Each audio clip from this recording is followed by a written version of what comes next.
Chỉ trong một khoảnh khắc ngắn ngủi, bầu trời trên Senkaku nổ tung, và từ giây đó toàn bộ khu vực rơi vào vòng xoáy mà không một quốc gia nào kịp trở tay.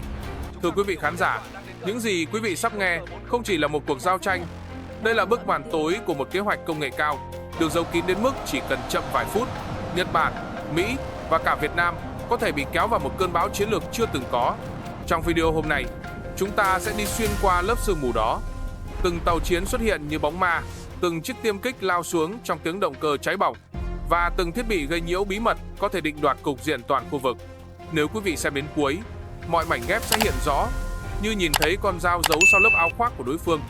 Ngày 21 tháng 11 năm 2025, lúc 5 giờ 45 phút sáng, bầu trời phía bắc quần đảo Senkaku phủ một lớp sương dày. Trong không gian tĩnh lặng đầu ngày, trạm radar tại căn cứ Naha của Nhật Bản ghi nhận những chuyển động bất thường. 4 tàu hải cảnh Trung Quốc kết hợp 2 tàu trinh sát tai P815G đang lặng lẽ áp sát ranh giới vùng đặc quyền kinh tế. Tốc độ và hướng di chuyển của nhóm tàu này cho thấy đây không còn là hoạt động tuần tra thông thường. Tokyo lập tức triệu tập nhóm an ninh. Bộ trưởng Quốc phòng Nhật Bản báo cáo mối đe dọa có xu hướng leo thang trong 10 ngày liên tục. Trung Quốc điều tàu vào khu vực Senkaku với tần suất dày đặc, cùng biên đội máy bay tuần thám bay vòng qua vùng trời phía tây đảo Usuri. Bắc Kinh tuyên bố đây là vùng biển thuộc quyền quản lý của họ. Nhật Bản phản bác mạnh mẽ, khẳng định chủ quyền theo luật pháp quốc tế. Căng thẳng giữa hai bên tăng nhanh theo từng giờ. Cùng thời điểm này, Việt Nam phát đi thông cáo ngoại giao. Hà Nội nhấn mạnh tầm quan trọng của tự do hàng hải tại biển Hoa Đông. Đồng thời, Việt Nam chia sẻ cho Tokyo một phần dữ liệu đối chiếu từ hệ thống radar dân sự và vệ tinh thương mại đang giám sát tuyến di chuyển của các tàu Trung Quốc qua Biển Đông. Bộ Quốc phòng Nhật Bản đánh giá nguồn thông tin này là dấu hiệu đáng chú ý, bởi tín hiệu của nhóm tàu đã được ghi nhận từ hướng đảo Phú Lâm trước khi vòng lên phía Bắc. Sự phối hợp kín giữa Việt Nam và Nhật Bản được giữ ở mức độ thầm lặng, tránh tạo ra hiểu lầm với các nước trong khu vực. Tuy nhiên, tại Washington, Bộ Tư lệnh Ấn Độ Dương-Thái Bình Dương của Mỹ cảnh báo tình hình Senkaku có nguy cơ vượt khỏi ngưỡng kiểm soát. Nhóm chuyên gia phân tích nhận định, việc Trung Quốc điều tàu trinh sát tai 815G là dấu hiệu cho thấy Bắc Kinh đang mở rộng thu thập tín hiệu điện tử. Một bước đi thường xuất hiện trước khi triển khai lực lượng quy mô lớn.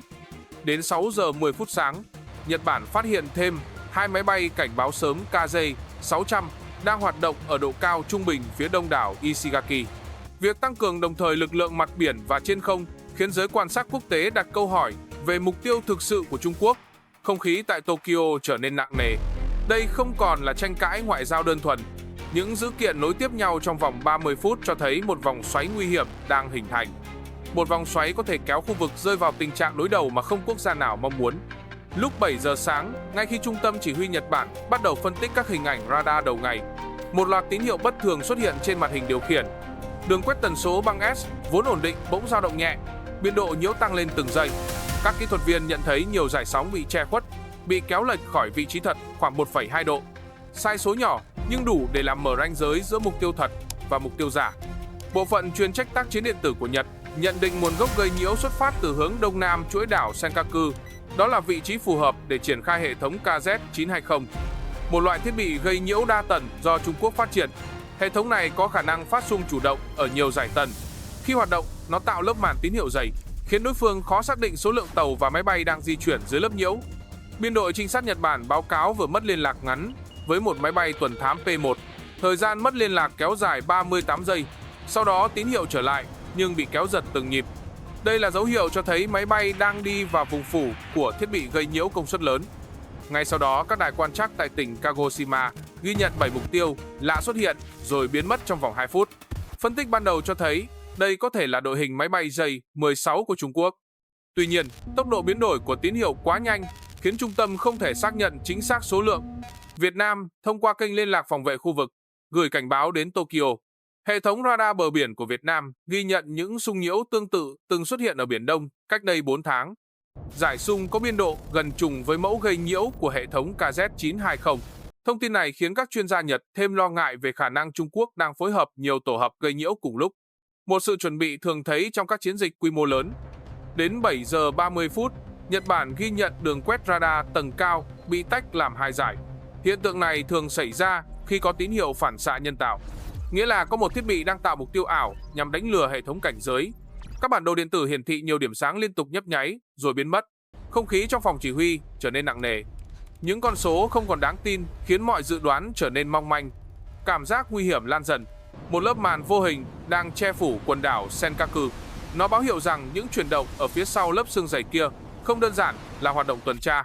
Đây có thể là nấc thang đầu tiên của một kế hoạch lớn hơn, một kế hoạch tận dụng chiến tranh thông tin để mở ra bước tiến tiếp theo. 7 giờ 40 phút sáng, màn sương dày đặc quanh quần đảo Senkaku bỗng chuyển màu xám đậm. Trên biển, tiếng động cơ trầm thấp vang lên từng nhịp, vang dội qua mặt nước lặng. Tại phòng điều khiển của tàu khu trục JS Kirishima, sĩ quan trực ca nhận thấy tín hiệu radar tầng thấp biến mất trong vòng 4 giây. Một khoảng trống bất thường xuất hiện đúng hướng đông nam, nơi Nhật Bản vốn bố trí các điểm cảnh giới cố định. Chỉ vài giây sau, từ lớp sương dày đó, bóng dáng hai tàu Type 055 của Trung Quốc hiện rõ. Hệ thống camera quang học bắt được hình ảnh thân tàu đang di chuyển ở tốc độ cao. Nước biển bị đẩy sang hai bên tạo thành đường sóng trắng. Theo sau là 5 tàu khu trục Type 052DL đang mở đội hình dọc. Đây không phải là đội tuần tra thông thường, đây là đội hình tiến công. Điều khiến Nhật Bản bất ngờ chính là sự xuất hiện gần như cùng lúc của các tàu này. Nhờ lớp nhiễu dày, radar Nhật chỉ ghi nhận được số lượng nhỏ hơn thực tế. Dựa theo dữ liệu đối chiếu sau đó, lực lượng xuất hiện không phải 8 tàu như nhận định ban đầu. Con số thực tế lên đến 14 tàu chiến, cùng mật độ di chuyển đồng loạt khiến không gian quanh đảo Usuri gần như bị khóa kín. Trên không, tín hiệu hồng ngoại của hệ thống phòng không Nhật phát hiện hai mục tiêu di chuyển ở độ cao trung bình. Đó là 3 chiếc J-20 đang áp sát từ hướng Bắc, nơi thường có hành lang bay thương mại. 3 chiếc J-20 bay theo đội hình chặt, xé lớp sương ở tốc độ vượt âm. Điều này khiến hệ thống cảnh báo chỉ còn lại vài chục giây để phản ứng. Trong lúc Nhật Bản đang tập trung xử lý các tín hiệu rối loạn, Việt Nam gửi thêm thông báo. Hệ thống radar tầm xa của Việt Nam ghi nhận tín hiệu liên lạc mã hóa giữa tàu Type 055 và căn cứ Du Lâm tại đảo Hải Nam. Đây là loại liên lạc thường xuất hiện trong giai đoạn trước khi triển khai lực lượng quy mô lớn. Tuy nhiên, do các dữ liệu ban đầu của Nhật bị gây nhiễu quá mạnh, cảnh báo này chỉ được ghi nhận như một thông tin bổ sung, chưa đủ cơ sở để đảo ngược toàn bộ đánh giá chiến thuật. Đúng 7 giờ 47 phút, chiếc Type 055 đầu tiên bật radar tầm xa.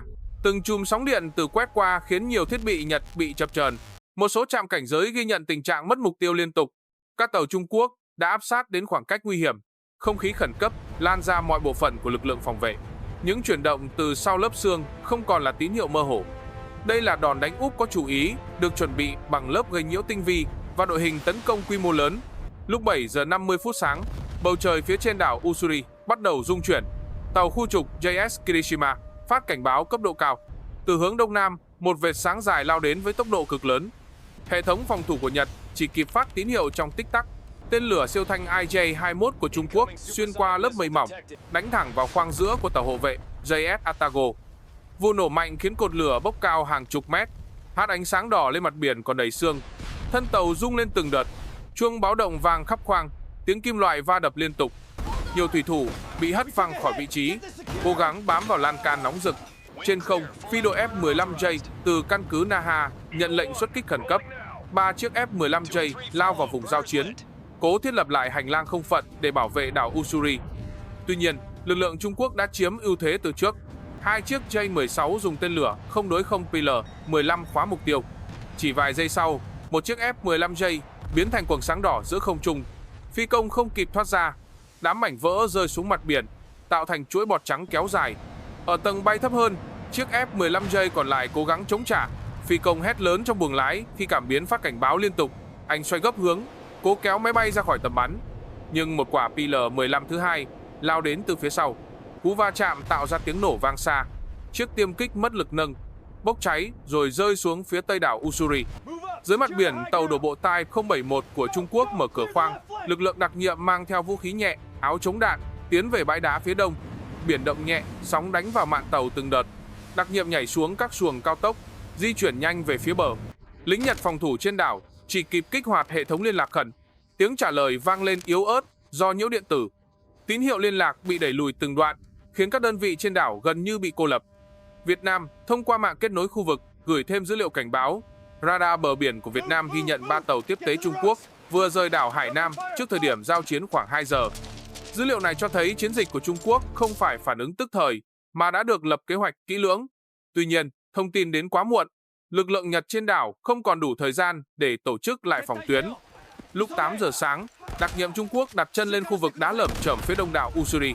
Họ tiến lên rất nhanh, theo từng tốp nhỏ, chiếm các điểm cao. Khói trắng từ lựu đạn che bắt đầu lan ra, che khuất tầm nhìn của lính Nhật. Tiếng súng nổ từng đợt. Một số binh sĩ Nhật vừa rút về tuyến sau thì bị khóa hướng di chuyển do đối phương áp sát từ hai bên sườn. Chỉ trong chưa đầy 10 phút, đảo Usuri gần như rơi vào tay Trung Quốc. Toàn bộ hệ thống liên lạc chính bị nghẽn. Những tiếng gọi cứu hộ bật lên rồi chìm vào tín hiệu nhiễu dày đặc. Khói, lửa, tiếng nổ dội vào nhau. Không gian chiến trường trở nên nghẹt thở. Một đảo tiền tiêu của Nhật Bản đã bị đánh chiếm với tốc độ chưa từng có. 8 giờ 10 phút sáng, khi các báo cáo thiệt hại đầu tiên từ đảo Usuri được chuyển về, Thủ tướng Nhật Bản triệu tập cuộc họp khẩn cấp tại phòng tác chiến thuộc Văn phòng Nội các. Không gian trong phòng dày đặc áp lực. Những màn hình lớn hiển thị liên tục các hình ảnh vệ tinh, bản đồ điều hướng và dữ liệu radar bị che nhiễu. Các tư lệnh lực lượng phòng vệ ngồi thành hàng, ánh mắt dồn vào từng bản phân tích vừa được chuyển tới. Tư lệnh Hải quân Nhật Bản khẳng định tình hình trên đảo Usuri đang mất kiểm soát. Lực lượng đặc nhiệm Trung Quốc đã chiếm phần lớn khu vực phía đông. Các tàu chiến hộ tống của Nhật không thể tiếp cận do rủi ro bị tên lửa siêu thanh IG-21 khóa mục tiêu. Không quân Nhật cũng gặp khó khăn khi khoảng không phía bắc đảo liên tục bị J-20 quấy nhiễu. Mọi nỗ lực tái lập phòng tuyến đều bị cắt ngang bởi lớp nhiễu điện tử dày đặc. Mỹ kết nối vào cuộc họp qua kênh bảo mật. Đô đốc Samuel, chỉ huy hạm đội Thái Bình Dương, yêu cầu Nhật Bản xem xét kích hoạt điều 5 của Hiệp ước An ninh. Ông cảnh báo rằng nếu Trung Quốc giữ được Usuri quá lâu, họ sẽ thiết lập được vị trí hỏa lực uy hiếp tuyến hàng hải chiến lược giữa Okinawa và Đài Loan. Washington đề nghị triển khai nhóm tác chiến tàu sân bay vào khu vực nhưng cần sự đồng thuận từ Tokyo. Phía Nhật có sự chia rẽ. Một số cố vấn cho rằng nên tránh leo thang, ưu tiên đàm phán vì chưa đủ bằng chứng để xác định đây là chiến dịch tấn công quy mô lớn. Số khác nhận định động thái của Trung Quốc đã vượt khỏi giới hạn, tranh chấp lãnh thổ, mang dáng dấp của chiến dịch cưỡng bức đã được chuẩn bị từ sớm. Trong lúc cuộc họp căng thẳng, Việt Nam gửi thêm báo cáo. Dữ liệu thu thập từ radar Biển Đông cho thấy 3 tàu tiếp tế Trung Quốc rời đảo Hải Nam từ rạng sáng. Đây là dấu hiệu cho thấy chiến dịch quanh Senkaku không phải phản ứng đơn lẻ, mà là một phần của kế hoạch được tổ chức chặt chẽ. Báo cáo cũng chỉ ra các mẫu tín hiệu gây nhiễu tương tự từng xuất hiện gần Trường Sa vài tháng trước, khi Trung Quốc thử nghiệm thiết bị mới. Các chuyên gia Nhật đối chiếu toàn bộ dữ liệu, mỗi nguồn độc lập đều chỉ về một hướng. Trung Quốc đã chuẩn bị kỹ lưỡng, còn Nhật Bản đã đánh giá thấp quy mô thật của đối phương. Không khí trong phòng họp trùng xuống. Thủ tướng Nhật nhìn lên bản đồ tác chiến, nhận ra khoảng thời gian để phản ứng đang thu hẹp nhanh. Cuộc khủng hoảng ở Senkaku không còn là sự cố nhất thời. Đây là bước đi chiến lược có thể định hình lại trật tự an ninh khu vực. 8 giờ 50 phút sáng, sau hơn 30 phút, đánh giá dữ liệu tổng hợp từ nhiều kênh tình báo, Liên minh 3 nước Mỹ, Nhật, Việt Nam chính thức bước vào giai đoạn chuẩn bị phản công. Trung tâm chỉ huy hỗn hợp được thiết lập tạm thời tại căn cứ Naha. Những bản đồ điện tử hiển thị dày đặc ký hiệu tàu, máy bay và vùng nhiễu tác chiến của Trung Quốc. Không khí khẩn trương bao trùm phòng chỉ huy. Nhưng lần này không còn sự lúng túng. Các lực lượng đã có mục tiêu rõ ràng, phải chiếm lại nhịp chủ động trước khi Trung Quốc củng cố đảo Usuri. Nhật Bản đưa biên đội F-15IS vào trạng thái sẵn sàng. Đây là dòng chiến đấu cơ nâng cấp, có khả năng mang tên lửa không đối không tầm xa AIM-120D phiên bản mới. Đồng thời, tàu khu trục JS Kirishima được lệnh cơ động sang hướng Tây Nam đảo Usuri. Nhiệm vụ của Kirishima là mở tuyến hỏa lực để hỗ trợ phản công trên không. Tàu được phép sử dụng tên lửa Type 12 cải tiến. Phiên bản có đầu dò mới giúp tăng độ chính xác khi bắn vào mục tiêu đang di chuyển nhanh. Phía Mỹ triển khai nhóm tác chiến tàu sân bay Dulacon từ phía nam biển Philippines. Sàn đáp của Lincoln bắt đầu náo động khi phi đội F-35C được điều động. Các động cơ khởi động từng nhịp, âm thanh dội qua mặt biển. Nhóm tác chiến số 32 gồm 6 chiếc F-35C được giao nhiệm vụ áp chế phòng không và đánh chặn J-20 của Trung Quốc. Khả năng tàng hình cùng hệ thống liên kết dữ liệu của F-35 sẽ giúp phá vỡ lớp che giấu mà Trung Quốc dựng lên quanh Senkaku. Trong hệ thống kết nối đa quốc gia, Việt Nam đóng vai trò thầm lặng nhưng quan trọng. Bộ Tư lệnh Hải quân Việt Nam chuyển dữ liệu trinh sát từ Biển Đông lên thẳng Naha thông qua kênh mã hóa. Một chiếc UAV tầm xa VN-22 của Việt Nam đang bay ở độ cao trung bình phía Nam. Trường Sa đã ghi nhận đường bay bất thường của 2 máy bay vận tải chiến thuật Trung Quốc. Những dữ liệu này sau khi phân tích cho thấy Trung Quốc có thể tiếp tế cho lực lượng đổ bộ tại Usuri trong vòng 1 giờ tới. Thông tin được chuyển ngay cho phía Nhật để điều chỉnh hướng phản công. Phối hợp giữa 3 quốc gia diễn ra liên tục trong từng phút. Các sĩ quan liên lạc đứng cạnh nhau đối chiếu dữ liệu theo thời gian thực. Những đường mô phỏng chuyển động của máy bay, tàu chiến, từng vòng lượn của J-20 và F-35 được cập nhật liên tục. Cảm giác căng thẳng vẫn hiện hữu. nhưng trong đó có sự thay đổi rõ rệt. Không khí nặng nề của buổi sáng nhường chỗ cho sự quyết đoán. Liên minh đã tìm thấy thế cân bằng mới. Lúc 9 giờ 10 phút, chiến dịch phản công được phê chuẩn. Phi đội F-35C rời bông tàu Lincoln theo đội hình chữ V. Dưới mặt biển, Kirishima mở đường cơ động, sẵn sàng phóng loạt tên lửa đầu tiên. Từ xa, hệ thống vệ tinh liên minh đồng bộ hóa thông tin, tạo bản đồ tác chiến thống nhất. Trong khoảnh khắc đó, không gian trong phòng chỉ huy trở nên đặc quánh.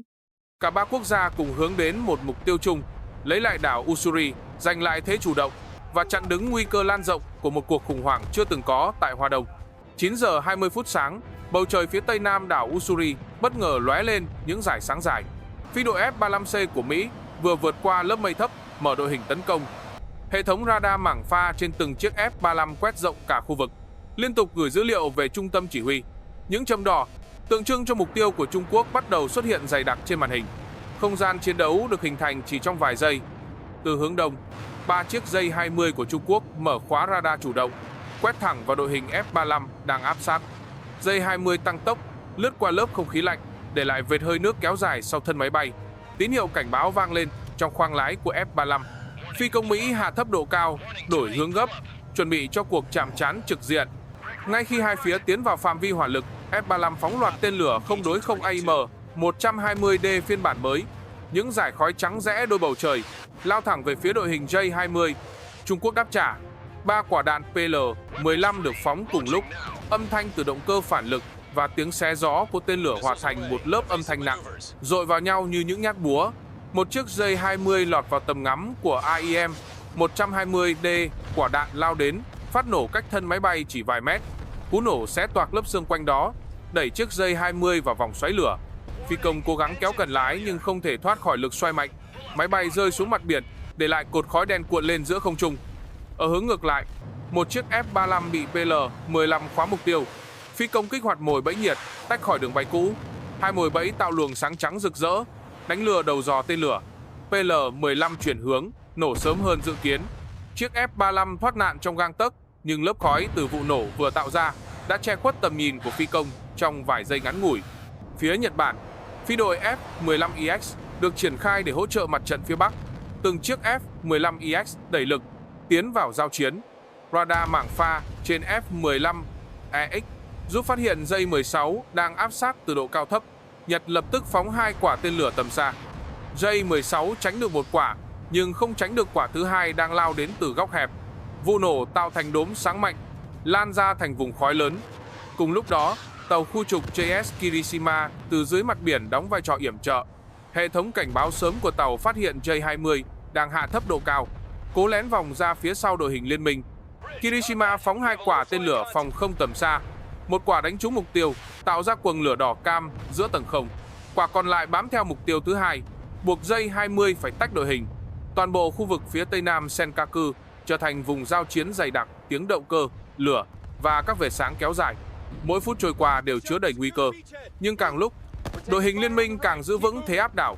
Những đợt không kích chính xác của Mỹ và Nhật bắt đầu mở ra hành lang an toàn, tạo nền cho cuộc phản công tiếp theo vào đảo Usuri. Trận không chiến lớn nhất Hoa Đông trong nhiều năm qua đã thực sự bùng nổ, đẩy chiến trường lên một nấc thang hoàn toàn mới. Lúc 10 giờ kém 10, khi không phận phía tây nam Senkaku bắt đầu được liên minh kiểm soát tốt hơn, lực lượng mặt đất Nhật Bản triển khai kế hoạch phản kích vào sườn đông đảo Usuri. Đây là khu vực bị đặc nhiệm Trung Quốc chiếm nhanh nhất, đồng thời có nhiều vách đá dựng đứng, địa hình hiểm trở, gây khó khăn cho cả hai phía. Màn khói trắng từ những quả lựu đạn che lan rộng vẫn còn lơ lửng trong các khe đá, khiến việc quan sát bị hạn chế đáng kể. Trung úy Kameda, chỉ huy đơn vị đặc nhiệm Nhật trên đảo, ra hiệu cho nhóm lính tiến lên theo đội hình chia nhỏ. Họ di chuyển sát mặt đất, tránh lộ silhouette trong tầm nhìn của đối phương. Những mỏm đá sắc cạnh quệt vào giáp bảo hộ, tạo ra âm thanh khô, rõ từng nhịp. Từng cơn gió mang theo hơi muối thổi qua, kéo theo mùi khét của thuốc nổ vẫn còn vương trên mặt đất. Tiếng đạn chát chúa vang lên từ sườn phải. Một tổ lính Nhật lập tức bám vào bờ đá, trả đòn bằng loạt đạn ngắn, dứt khoát. Những tia lửa nhỏ bắn ra từ thân súng khi họ chuyển chế độ bắn. Phía đối diện, lính Trung Quốc sử dụng địa hình dốc để bắn xuống, gây áp lực mạnh. Khoảng cách giữa hai nhóm chỉ còn hơn 50 mét. Trong điều kiện này, việc di chuyển thiếu thận trọng có thể dẫn đến thương vong ngay lập tức. Từ tuyến sau, Nhật Bản nhận thêm dữ liệu địa hình do Việt Nam hỗ trợ phân tích. Các sĩ quan Việt Nam cung cấp thông tin về cấu trúc đá vôi, và các khe lõm tự nhiên ở phía đông nam Ussuri. Đây là những vị trí có thể dùng làm điểm ẩn nấp tạm thời, giảm rủi ro khi tiếp cận mục tiêu. Dữ liệu được gửi trực tiếp đến thiết bị cá nhân của nhóm trinh sát Nhật. Camera dựa vào thông tin đó điều chỉnh hướng tiến quân, tránh khu vực dễ bị lộ. Tổ trinh sát đi đầu phát hiện dấu hiệu đội đặc nhiệm Trung Quốc đang củng cố một cụm vị trí gần bờ biển. Những bao cát, vật dụng sơ tán, cùng thiết bị liên lạc bị bỏ dở cho thấy sự vội vã khi đối phương di chuyển vào trong đảo. Nhật Bản cần chiếm lại khu vực này để mở đường cho lực lượng tăng Việt. Kameda ra hiệu giữ im lặng, từng nhóm lính tách ra theo hai hướng, chuẩn bị đánh ép sườn. Khi đến khoảng cách 30 mét, đơn vị Nhật đồng loạt ném 2 quả lựu đạn khói. Làn khói dày bao phủ chiến tuyến, che đi chuyển động của họ. Dưới lớp khói, nhóm lính lao nhanh về phía trước, áp sát công sự tạm của Trung Quốc. Tiếng súng vang lên dồn dập khi hai bên chạm mặt. Tuy nhiên, phản ứng của quân Trung Quốc cho thấy họ không có đầy đủ lực lượng tinh nhuệ. Nhiều người mang trang bị cũ, khó duy trì thế phòng thủ lâu dài. Sau 10 phút giao tranh, Nhật Bản chiếm lại được các điểm cao đầu tiên. Họ thiết lập vị trí phòng ngự, dựng lại cột liên lạc tạm, báo về trung tâm chỉ huy. Dù thấm mệt, từng người vẫn giữ chặt súng, mắt hướng vào rặng đá phía trước, nơi đợt phản công mới có thể xảy ra bất cứ lúc nào. Trận chiến dưới mặt đất tại Ussuri chỉ mới bắt đầu, nhưng Nhật Bản đã lấy lại được thế đứng quan trọng để chuẩn bị bước tiến tiếp theo. Lúc 10 giờ 40 phút, khi lực lượng Nhật Bản mở rộng được thêm 2 điểm cao ở phía đông đảo Ussuri, một tổ trinh sát báo về phát hiện bất thường. Ở giữa khe đá hẹp, gần khu vực vốn được coi là bãi đổ bộ phụ của quân Trung Quốc, xuất hiện một cấu trúc kim loại nửa chìm nửa lộ. Ánh nắng phản chiếu lên những bề mặt nhẵn bóng, khiến camera lập tức yêu cầu phong tỏa khu vực, đề phòng thiết bị gài nổ hoặc khí tài quan sát tối tần. Khi nhóm kỹ thuật Nhật tiếp cận, họ nhận ra đây không phải là công sự phòng thủ thông thường. Thiết bị có dạng trụ dài khoảng nửa mét, gắn nhiều mô đun cảm biến và bộ phát sóng nhỏ. Màu sơn xám được thiết kế để hòa vào sắc đá, tránh bị phát hiện từ xa. Quan trọng hơn, bộ xử lý trung tâm vẫn đang hoạt động, đèn báo nhấp nháy theo chu kỳ ổn định. Bản phân tích sơ bộ cho thấy thiết bị phát tín hiệu tần số thấp, mô phỏng dạng tín hiệu của tàu ngầm. Điều này khiến phòng chỉ huy Nhật đặt câu hỏi: tại sao Trung Quốc lại đặt thiết bị này trên đảo Ussuri, nơi không có ý nghĩa thủy âm? Dữ liệu được gửi ngay đến nhóm cố vấn Việt Nam, những người có kinh nghiệm nhiều năm với hệ thống theo dõi tàu ngầm và cảm biến đáy biển ở Trường Sa. Chỉ sau vài phút đối chiếu, phía Việt Nam gửi lại kết luận ban đầu, khiến cả phòng chỉ huy phải dừng lại. Thiết bị không phải để theo dõi tàu ngầm, mà để đánh lừa hệ thống giám sát khu vực. Tần số mà nó phát ra tương đồng với mẫu tín hiệu từng được Trung Quốc sử dụng trong năm trước, nhằm gây nhiễu các phao định vị của Liên minh gần đá chữ thập. Thiết bị tại Ussuri còn có khả năng phát chuỗi mã hóa, có tác dụng làm lệch dữ liệu định vị của radar cảnh báo sớm. Nhật Bản kiểm tra sâu hơn. Khi mở lớp bảo vệ ngoài, họ phát hiện một bộ nhớ lưu trữ nhỏ chứa những gói dữ liệu mã hóa chặt. Đội kỹ thuật nghi ngờ đây là dữ liệu liên quan đến hoạt động tàu sân bay của Mỹ và tuyến di chuyển của phi đội F-35.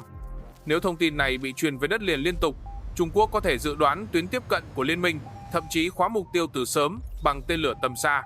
Việt Nam tiếp tục hỗ trợ, giải mã một phần tín hiệu, trong đó xuất hiện các chuỗi số trùng với mẫu tín hiệu trong các cuộc thử nghiệm gây nhiễu ở Trường Sa. Điều này cho thấy Trung Quốc đã sử dụng công nghệ đang thử nghiệm ở Biển Đông, mang sang Senkaku để tạo lớp mặt nạ tín hiệu, khiến lực lượng Nhật và Mỹ hiểu sai tình hình trong giờ đầu giao chiến. Camera nhận ra mức độ nguy hiểm của thiết bị. Nó có khả năng thay đổi cục diện chiến trường chỉ bằng việc cung cấp dữ liệu giả.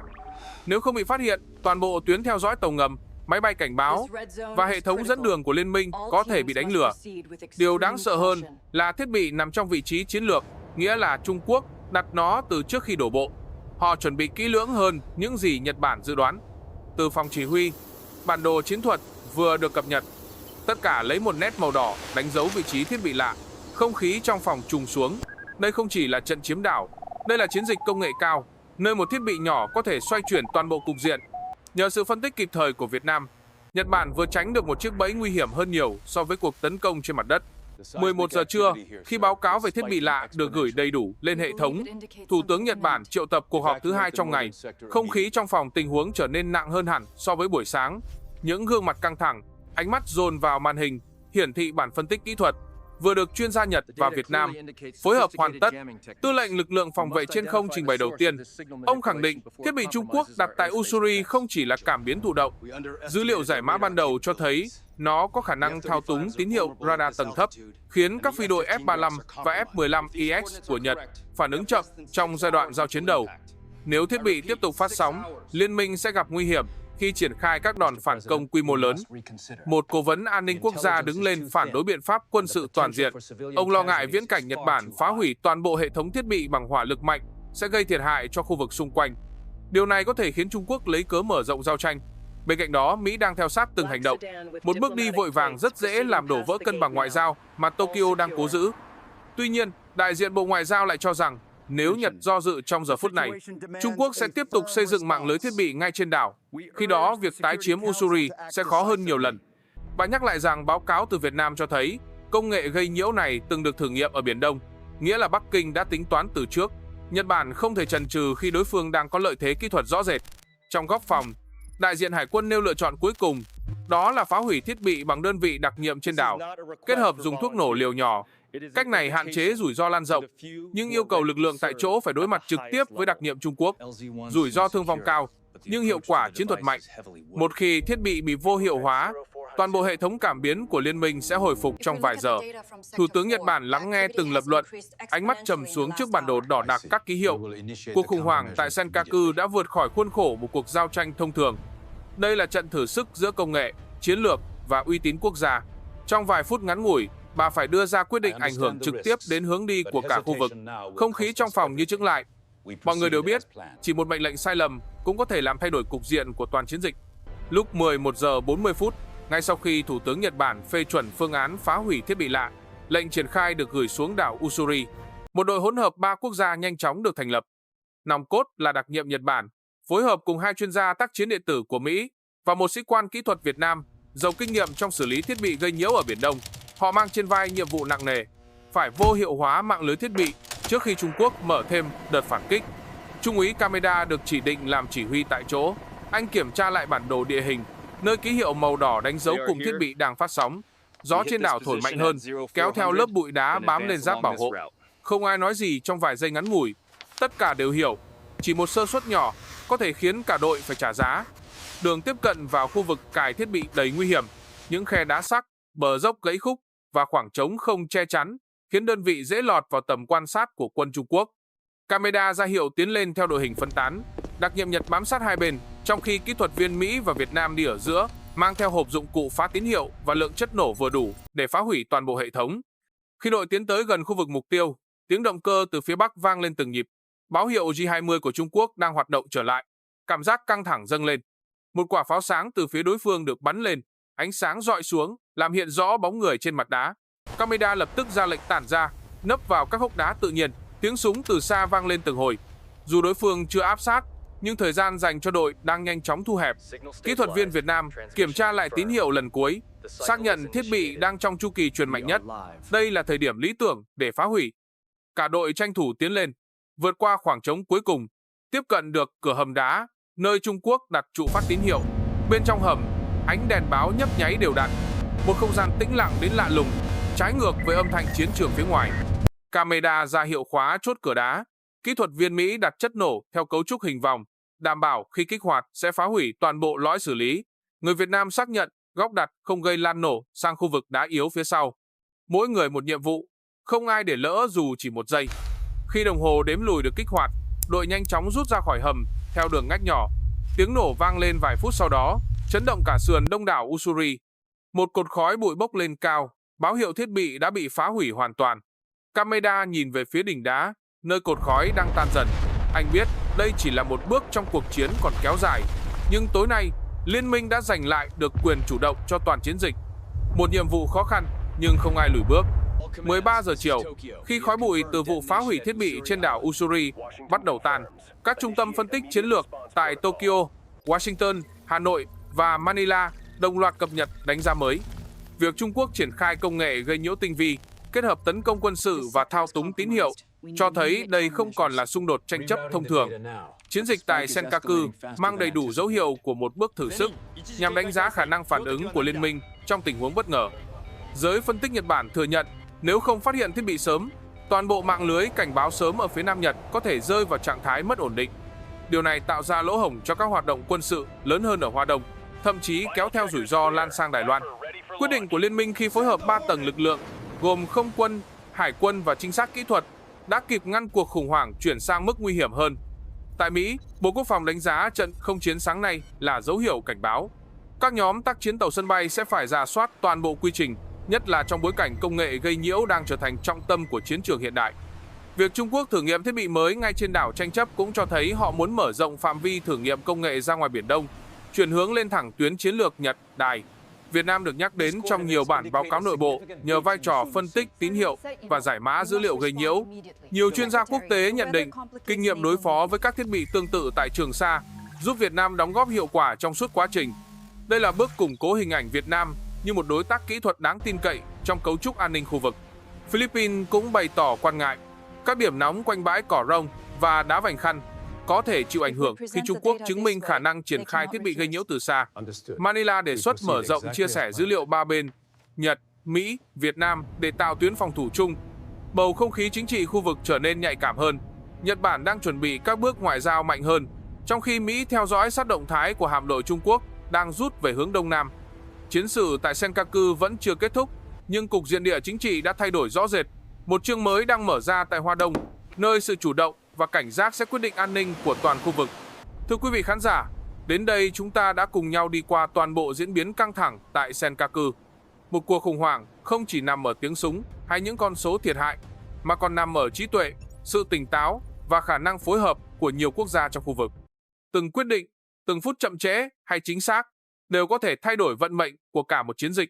Nhìn lại, chúng ta thấy rõ thế giới ngày nay không còn chỉ đối đầu bằng vũ khí, công nghệ, thông tin và chiến lược cũng trở thành mặt trận nóng bỏng không kém. Và trong bức tranh ấy, mỗi quốc gia, dù lớn hay nhỏ, đều có vai trò của mình. Nếu bạn thấy câu chuyện hôm nay cuốn hút và muốn đồng hành cùng kênh ở những tập tiếp theo, hãy để lại một lượt thích, một dòng bình luận hoặc một đăng ký kênh. Sự ủng hộ của quý vị chính là động lực để tôi tiếp tục thực hiện những video ngày một hay và rõ ràng hơn. Xin chân thành cảm ơn và hẹn gặp lại quý vị trong các video sau.